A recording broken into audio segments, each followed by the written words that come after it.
Добар ден во плодневното издание на вестите на Канал Плюс телевизија, а во нив ќе гледате.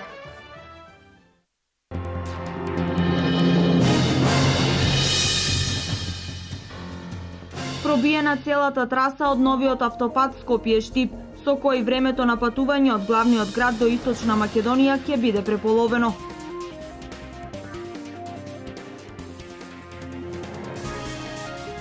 Денес во Дом на млади Штип со почеток во 17 часот ќе се одржи маскенбал за деца за ноќта на вештерките. Влезот е слободен.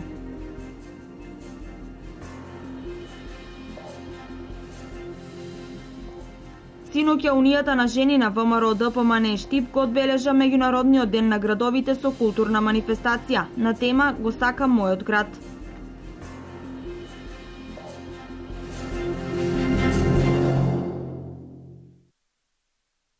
Премиерот на државата Никола Груевски на својот Facebook профил напиша: "Ветувањата стануваат реалност. Пробиена целата траса од автопатот Скопје-Штип. Нашите ветувања и дадениот збор стануваат реалност и видливо дело наменето за граѓаните.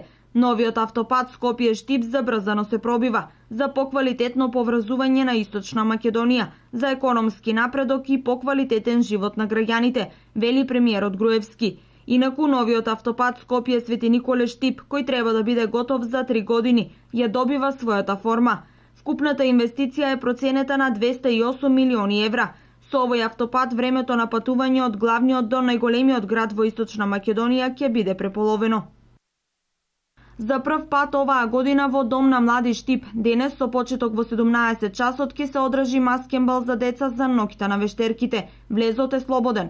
По детскиот маскенбал Дом на млади организира концертна журка за ноќта на вештерките, односно со почеток во 20 часот. Сите љубители на убава журка ќе може да присуствуваат на Халовин журка. Вчера одбележување на овој празник имаше во американското катче во Националната установа Универзитетска библиотека Гоце Делчев. Унијата на жени на ВМРО ДПМН Штип синоќа во Националната установа Универзитетска библиотека Гоце Делчев го одбележа меѓународниот ден на градовите со културна манифестација на тема "Го сакам мојот град". Направивме една кратка манифестација со учество на хорот на пензионерите, една изложба и краток филм за Штип. Во оваа прилика би сакала да изразам благодарност на сите учесници во манифестацијата и секако на Александар Донски, кој што се потруди да направи една убава ретроспектива преку преку камерата на снимателите кои што имаат снимки уште од 60-тите години па наваму. На вчерашната манифестација присутните имаа можност да ја почувствуваат убавината на староградската македонска песна преку изведбата на хорот на пензионерите, да го погледнат филмот за Штип кој е монтиран од нашиот сограѓанин Александар Донски. А настанот беше збогатен и со изложба на фотографии од аматери кои учествувале во наградните конкурси на тема "Мојот град". Градоначалниците на 13 општини од Источниот плански регион заедно со градоначалниците на Велес, Ново село, Василево, Босилево, Конче, Кавадарци и Крива Паланка во Блешево ја одржаа 20-та редовна седница на која расправаа за неколку мощни значајни точки од дневниот ред. За тоа каков тек треба да има седницата пред самиот почеток на истата, директорката на Источниот плански регион Драгица Здравева ни изјави. Денес се одржува 20-та редовна седница на Советот за развој на Источен плански регион под раководство на председателот на Советот, градоначалникот на општина Кочани господин Радко Димитровски. Поканети се и градоначалници од останатите плански региони да присуствуваат на седницата.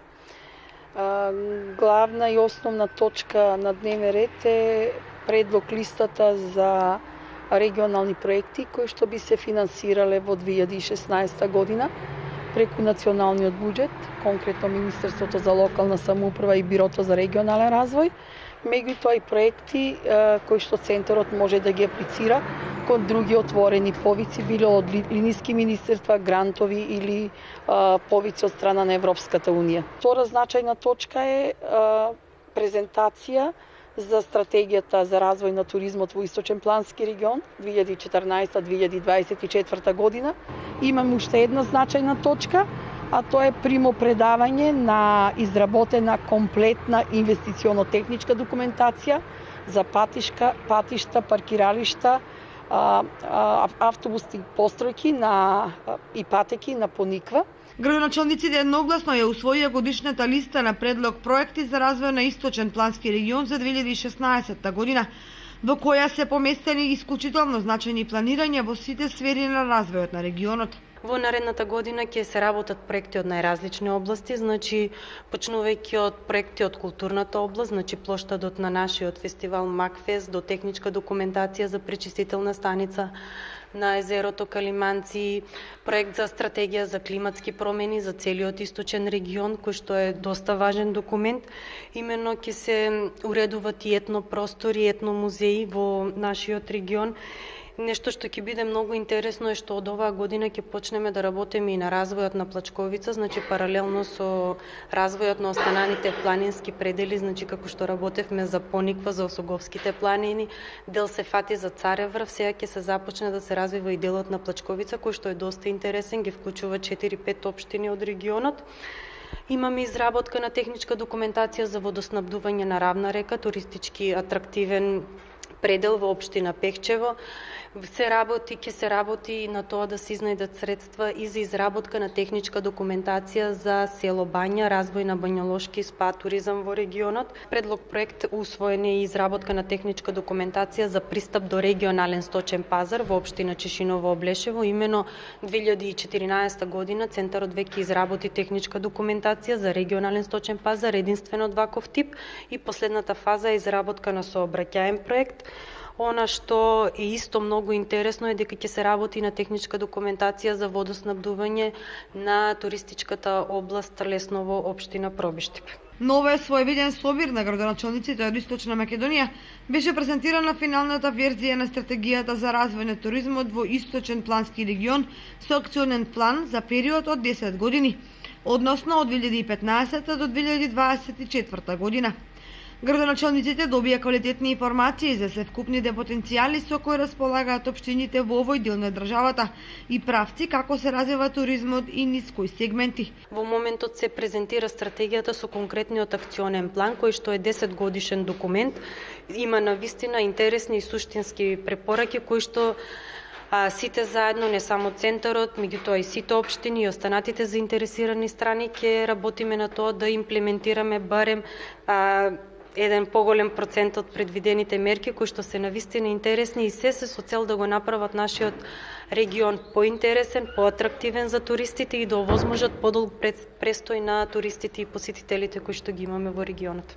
Покрај тоа на седницата беше извршено примопредавање на инвестиционо-техничка документација за изградба на патишта и паркиралишта во спортско-рекреативниот туристички центар Пониква, што е значаен чекор кон реализација на овие значајни проекти.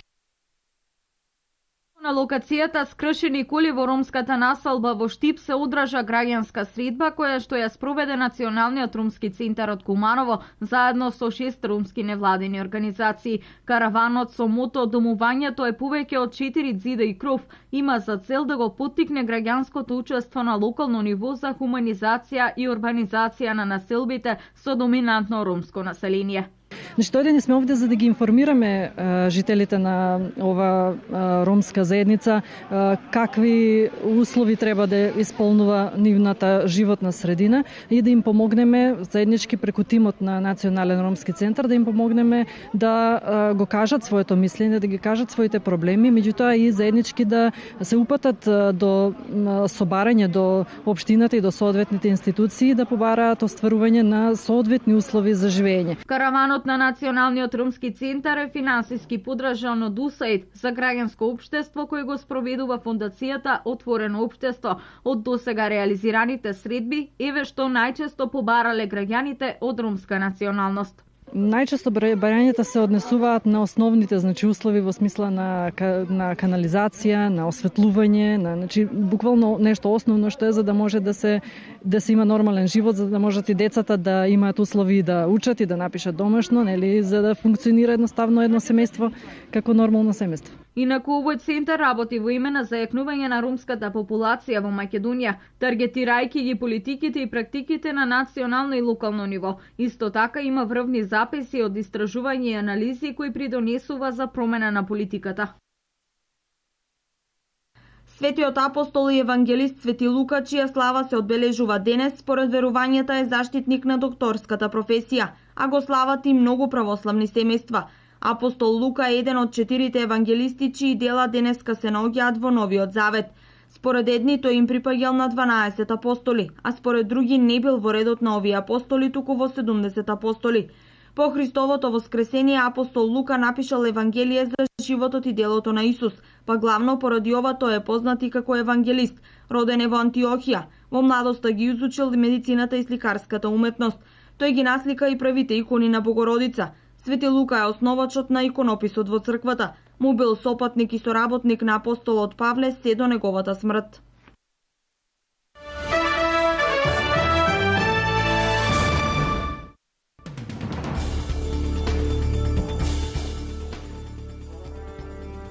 Руски патнички авион со над 220 патници исчезна од радарите на Синај.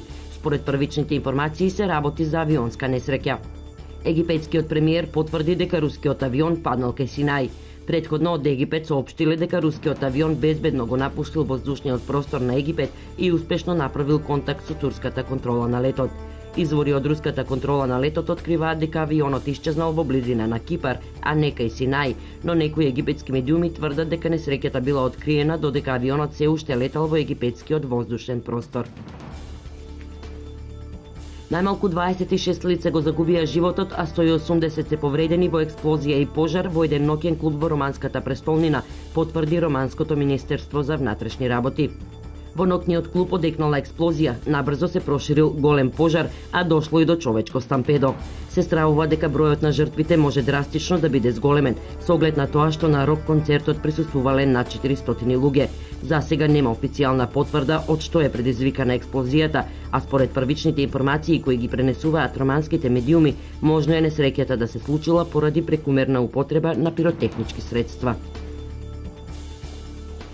Најмалку 2 лица загинаа, уште 2 се водат за исчезнати во поплавите во американската сојузна држава Тексас. Поројните дождови предизвикале поплави и на патиштата во централните делови на Тексас, вклучително и во Остин. 20 мажи загинале откако нивните автомобили биле однесени од надојдената вода. Од поројните дождови зафатена и соседната американска сојузна држава Луизијана.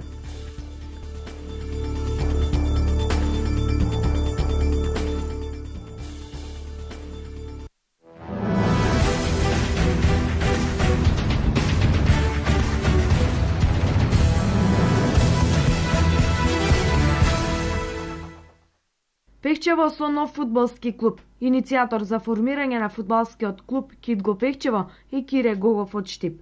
Најисточниот град во земјава Пехчево по речиси 10 години доби повторно фудбалски клуб. Името на клубот е ФК Кидго Пехчево, а истиот веќе игра во 4-та регионална лига. Нашите амбиции се големи и ќе се стремиме да се оствари тоа што е замислено, но времето ќе покаже, истакна собственикот на клубот.